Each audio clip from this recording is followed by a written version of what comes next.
Pabor si Senator Joel Villanueva at pito pang mambabatas na dagdagan ang pondo ng tanggapan ni Vice President Sara Duterte sa 2025 na ngayon higit 700 million pesos, makaraang tapyasan ng higit 1.3 billion pesos ng Kamara. Para naman kay Senator Riza Ontiveros, sapat na ang halagang ito. May balitang A to Z, si Ace Cruz.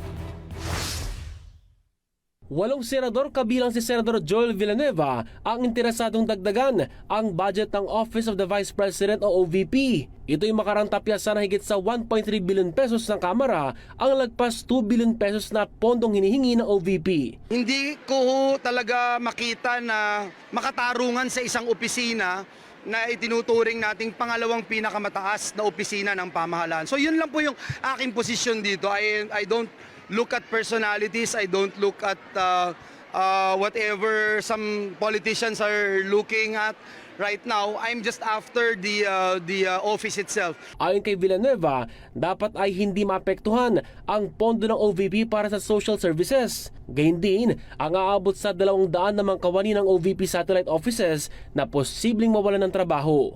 We have to think about this families na maapektuhan at gawin din ng pamahalaan yung nararapat para hindi maantala at hindi maapektuhan ng gusto yung mga pamilya na maaari o posible na mawalan ng trabaho. 100 hanggang 150 million pesos anya ang makatarungang halaga na dagdag sa tinapya sa pondo ng OVP na ngayon nasa higit 733 million pesos na lang.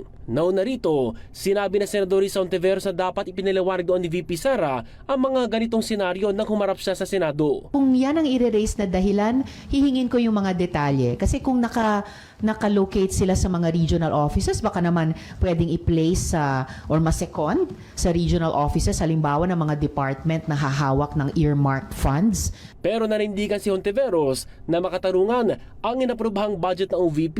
Sapat na iyan kasi historically nakapag-operate na ng maayos ang mga OVP ng mga dating administrasyon sa ganyang level or even less as a matter of fact. At tingin ko very fair at efficient. Talagang ganun, kahit yung budget ho natin. Nagsimula ako nung nasa house tayo, wala pang 1 trilyon ng budget noon. No? But now, you know for a fact na talagang lumalaki yung ating saklaw na jurisdiction at mga kailangang paglingkuran. November 13 ang isalang sa Senate Plenary ang budget ng OVP kung saan umapila si Senador Bongo na kaalyado ng pamilya Duterte na ibalik ang tinapya sa pondo. Muli itong bubusisiin sa period of amendments ng Senado sa susunod na linggo. Para sa Balitang A to Z, Ace Cruz.